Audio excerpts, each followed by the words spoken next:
Welcome back to another tabletop review. Today we'll be taking a look at the Franchi I-12 Inertia Model 12 gauge semi-automatic shotgun. This is the Franchi I-12 Inertia Model 12 gauge semi-automatic shotgun. I bought this one new almost 20 years ago on a whim. I'll admit I had no idea what I was doing. I didn't even really need a shotgun at the time. I didn't even have a plan for how I might use it. I just thought I ought to own one, and I liked the idea of a semi-auto. And I relied most completely on the recommendations of the shop owner. I remember him telling me, in his opinion, this was the best semi-auto shotgun I could buy for the money and that I'd never regret it. I thought it was just a sales hype pitch at the time, but I bought it anyhow. It wasn't until years later that I thought I'd try out sporting clays at a local range. First time out, I took my wife, son, and daughter along, and we all had a great time.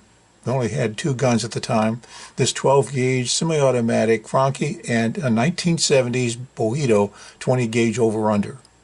With well-received and very helpful instructions on technique and how to shoot clays from the range owner himself at the first stand, we set out.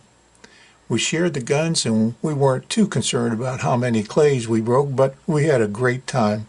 That was the beginning of a family tradition for holidays and family visits for years to come. We still do them. A trip to the sporting clay range. It was only a couple of times a year, but it was something we all look forward to. And it's been this Franchi semi-automatic 12 gauge that's always been my go-to shotgun for sporting clays. Primarily because I can hit clays with it, and also it's because it's what I had. Now recently my son has really gotten into shooting skeet and sporting clays, especially this past year, and it turns out that he's gotten pretty good at it. Like many other challenges he tackles, he studies, he learns, listens to coaches, and he practices. In fact, it seems that he and his wife are on the range at least once a month. Me, well, not so much. But in my effort to keep up, I'm working on it. One thing I've learned is that having a shotgun that fits the shooter is more important than I'd realized. In my case, I was very lucky when I bought this Franchi 12 gauge. It may not be perfect, but it's a pretty good fit for me. The benefit has been that, not really knowing what I'm doing, I'm still pretty good with it. This past year I've added two more over-under 12 gauge shotguns to my collection. A Mossberg International Silver Reserve and a Brescia 686 Onyx. Both came at dirt cheap prices and were hard to pass up because of that price. But I also knew when I bought them that they really didn't fit me. That was okay because I thought I could modify them for better fit. I'm over 6 feet tall with long arms and a long neck. The Beretta's length of pole was too short and both had combs that were too high or ribs that were too low depending on how you wanted to look at it. Frankly, I see too much rib as I shoulder them, and if I try to compensate, I run the risk of bruises. So I'm still working on them for better fit. And by the way, remember the 20 gauge Boito I mentioned? Well, to be honest, I can't seem to hit the side of the barn, as they say, with it. Bad fit.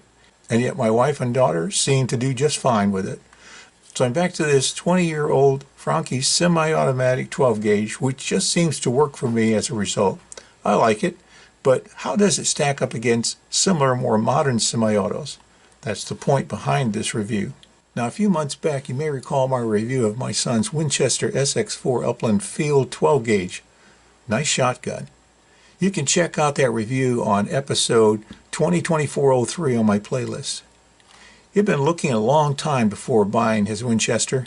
Internet reviews gave it high marks, and he would agree. Personally, I have to say, I still prefer my Franchi. But, as you might imagine, my son has suggested, since they are both semi-auto 12 gauge shotguns, wouldn't it be nice to do a friendly comparison review of his Winchester to my Franchi? I agreed. So here we are. But I'll do this review of the Franchi I-12 Inertia first, and then finish up with a comparison to the Winchester SX4 as I wrap up. But before I do, let's make sure this gun is cleared first. And by the way, if you enjoy this review, be sure to like, share, and subscribe. Made in Italy and imported by Benelli U.S.A, the Franchi I-12 Semi-automatic 12 gauge has been described as a high-dollar looking, low-dollar semi-automatic. Franchi has been making shotguns in Brescia, Italy since 1886. The Franchi name is well respected, and their shotguns are usually credited with being very good to great guns. The Franchi inertia-driven and simple semi-automatic action requires just three primary parts: the bolt body, the inertia spring within the bolt body, and the rotating bolt head. The Franchi I-12 inertia shotgun itself was intended primarily for hunting waterfowl and turkey. Now, I admit back 20 years ago hunting was not my interest, but I was indeed attracted to the slick but traditional wood furniture and the good shock-absorbing recoil pad combined with its simple inertial-driven recoil system, which offered the promise of a softer recoil. 43% less according to Franchi over their competition.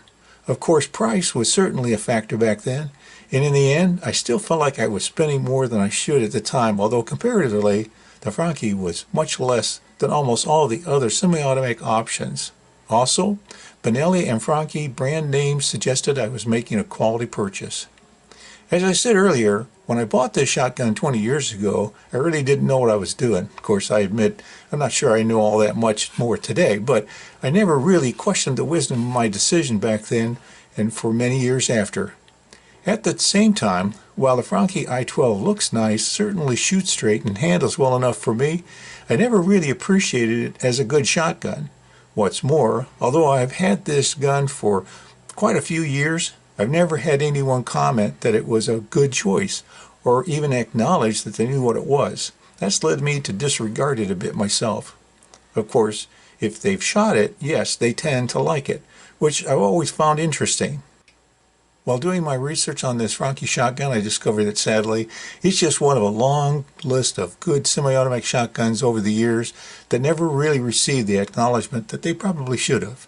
Consider that this Franchi inertia semi-automatic is only a slight step down in quality from its importer, that is, Benelli's higher priced beauties.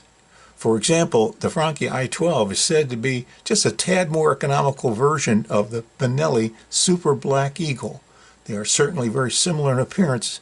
My conclusion from an assortment of other reviews of the Franchi inertia-driven autos is that they are some of the best on the market for the money. Yet they just don't seem to be popular. I can't tell you why.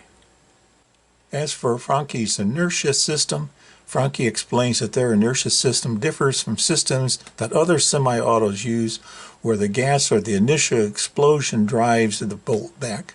Instead, Franchi's inertia system uses the inertia spring within the bolt that, once compressed during recoil, the inertia spring sends the bolt forward again. But because gases can't escape through the chamber, carbon buildup is eliminated. As for specifications, this is a Franchi I-12, a semi-automatic 12 gauge. The action is the inertia system, semi-automatic. Capacity is 4+1. The chamber is 2 3/4 or 3-inch. Barrel type is vented rib, fiber optic bead. Barrel length is 26 inches. It's chromed. This shotgun came with 5 choke tubes. The front sight is fiber optic with a midway bead. The furniture is walnut. Overall length is 47 inches. Length of pull is 14 1/8 inch. Trigger pull is about 5 pounds. Overall weight, 6.9 pounds. The safety is a sliding barrel type. As for packaging, the Franchi I-12 inertia semi-automatic 12 gauge came packed in styrofoam in a cardboard box. Included we have a soft case, which I thought was very nice.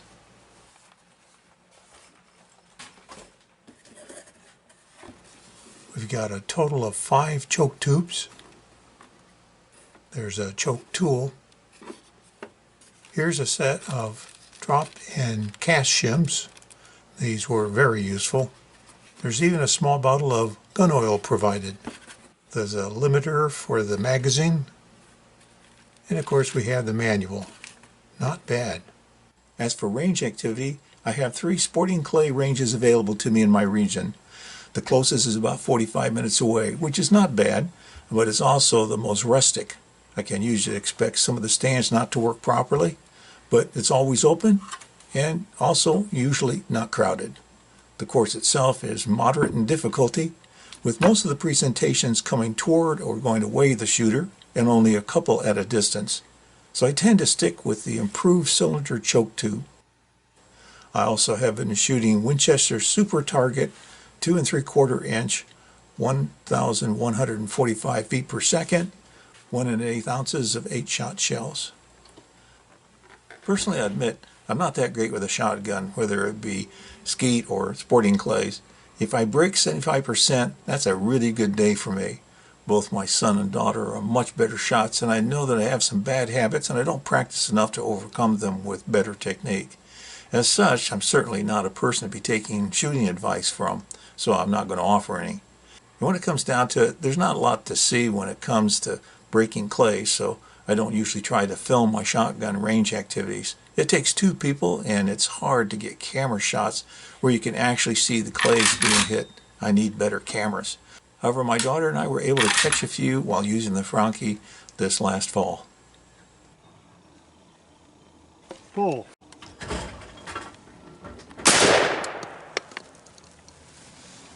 Pull.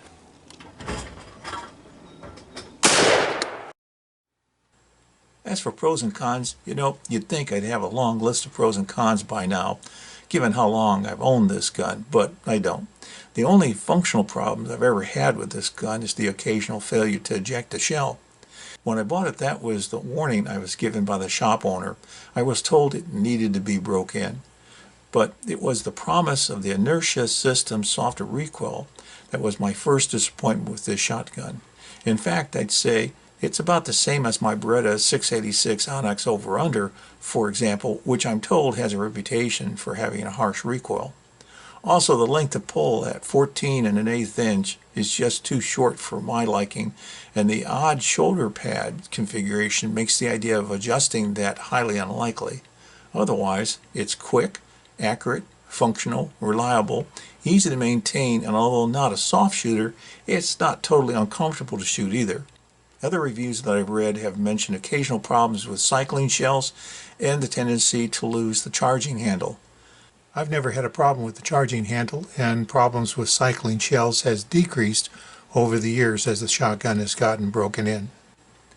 As I mentioned earlier, it came with 5 choke tubes, a set of drop and cast shims, and a soft case. By the way, drop refers to you're shooting too high or too low, whereas cast determines if you're shooting too far to the left or to the right.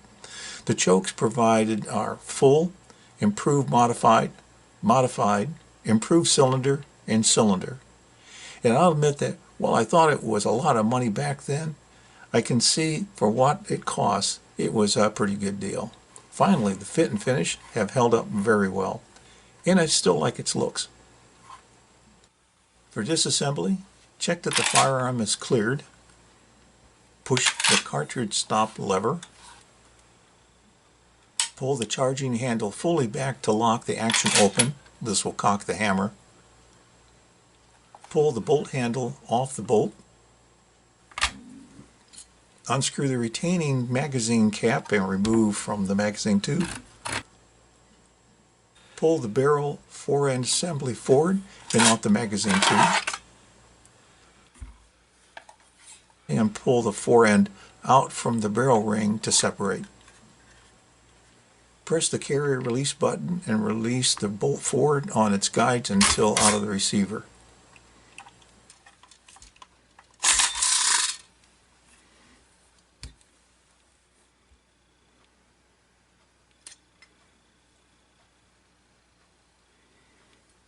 Holding the bolt in hand, remove the retaining pin while pressing on the firing pin.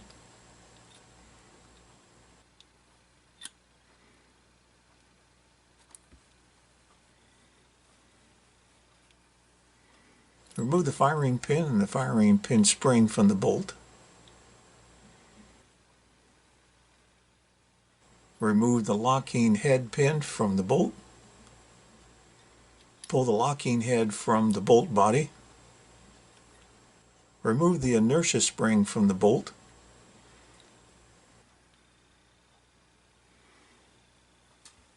Push the trigger guard pin out from the receiver.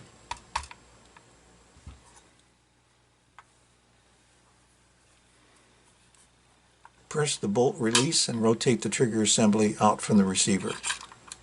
No further disassembly is suggested.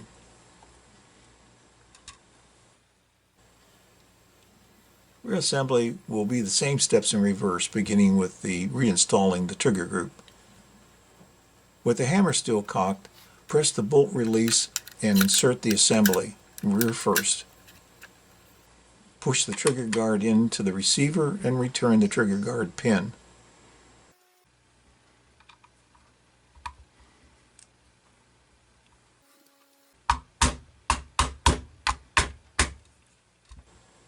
Return the inertia spring into the bolt. Note, be sure that the inertia spring is positioned between the locking head and the bolt itself. Return the locking head to the bolt. Then the locking head pin, the slot is used to line the hole.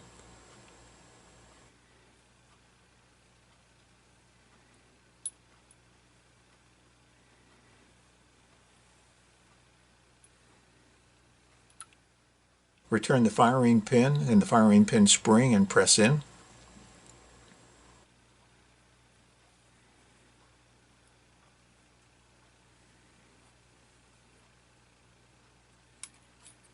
Insert the firing pin retaining pin to block the pin's release.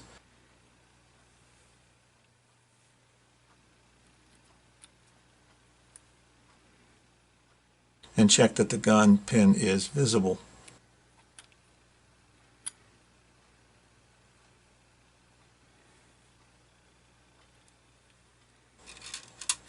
Replace the recoil spring over the magazine tube and insert the bolt assembly on its guides.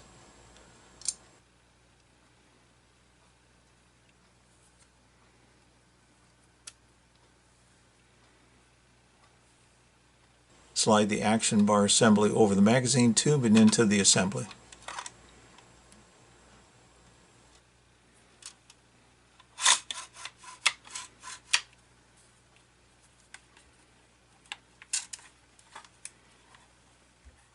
Insert the bolt handle.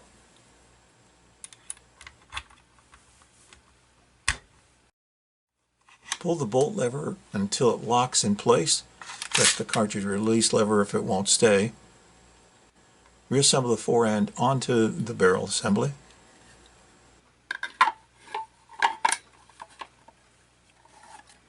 Return the barrel assembly over the tubular magazine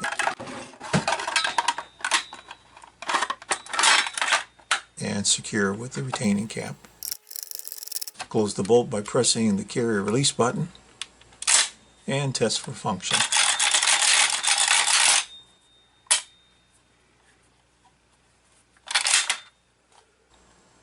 Used Franchi I-12 shotguns appear to be selling for between about $580 and $850 today, depending on the version and condition. Of course, the I-12 is no longer in production, but Franchi still offers the Inertia Semi-automatics, renamed now as their Affinity Models, which start at about $850.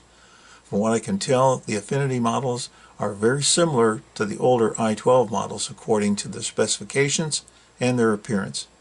Of course, if you like the Franchi I-12 but you prefer something a little nicer, remember that Benelli's Black Eagle is available starting at about $1,400.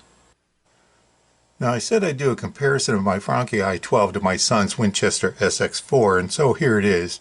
We had a chance to do a bit of a shoot-off last weekend, and here are our observations. What we agreed were the main differences between these two guns. But first, we acknowledge that there are many similarities between the Franchi I-12 Inertia and the Winchester SX4. Capacity, vented rib, fiber optic bead barrels, walnut stock and forend, sliding barrel type safeties, and even similar lengths of pull. However, the biggest difference is that the Winchester is a gas action system, whereas the Franchi is an inertia system, semi-automatic. But here is where things get interesting. My son is adamant that his SX4 was the softer shooter, while I had to say that I found my Franchi to be the softer. I know what I felt, but if I believe my son, how can that be? I suspect I find the SX4 to be somewhat harsher due to its lower barrel rib, and therefore the way I have to hold it when shooting. I'm not sure, but That's the best explanation I can offer. And while my Franchi may have come with more choke tubes, we've both opted for aftermarket extended tubes anyhow. Disassembly may be a little different, but we've judged the difficulty to be about the same. I believe the Franchi's inertia system wins for being overall cleaner, and we both have experienced cycling issues when using light load shells, although I've experienced very few, probably because the Franchi is more broke in. We both like the Franchi pistol grip design and trigger over the SX4s. We both like the lighter weight and larger controls of the SX4, and we agree the SX4's extra 2 inches of length was preferred. As for overall shootability, I'm afraid we disagreed again, with my son preferring his SX4 and me preferring my Franchi. Although I'll admit that I added a 1/4 inch of height to the barrel rib on my Franchi for better personal fit before we tested them, the end result was that the SX4 was just a little off for me, fit-wise, while my Franchi was a much better fit. And at least for me, the Franchi's lighter, crisper trigger makes a difference. And here's the important thing. We each did better with our own guns when it came to breaking clays. Now before we end today's video, I'd like to remind you, if you haven't already, be sure to like, share, and subscribe down below. And thanks for watching. In summary, I've owned this shotgun for about 20 years. I've run thousands of rounds through it, but to be honest, I've sort of taken it for granted. It's only been during the last year that I've paid more attention to its capabilities. I admit that I'm no expert when it comes to shotguns, but for me, the Franchi I-12 has been easy, quick, and responsive to handle. True that compared to my over-under shotguns, cleaning the Franchi I-12 is more involved, but the inertia system is certainly cleaner than my gas recoil system on my tactical Rock Island VR80 semi-automatic 12 gauge, for example. I like its slim looks and feel. Perhaps it isn't the softest shooter I've ever shouldered, but it's still downright fun to shoot. And yes, it will still fail to eject a weaker load shell occasionally, but otherwise I've had no problems with it. Wrapping up, I've had to say that overall I've had pretty good luck with this Franchi I-12. That's saying something, because I found that most shotguns I pick up don't usually fit me very well. It's not the guns, it has more to do with my long neck and face, and I prefer not to spend a lot of money customizing a gun for fit. That's my fault. True, I installed the included R65 shim on this Franchi shotgun when I first got it, which helped a lot. Yet still, the length of pull is about a ½ inch too short for me.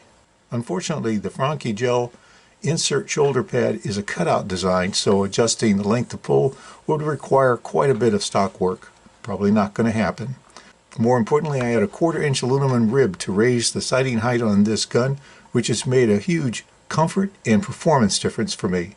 And by the way, it only cost me about $40, and I plan to cover how I did this in a future video, which should be posted pretty soon. So I like breaking clays, but I'm also okay with missing a few in the process. But I'm also working on it, and I am getting better, which is a good thing, because my son also keeps getting better, and I'm just trying to not embarrass myself too badly when I'm shooting with him. Any weapon you carry is better than the one you left at home. Thanks for watching. Hope you'll be back for my next tabletop review. Until next time, stay safe.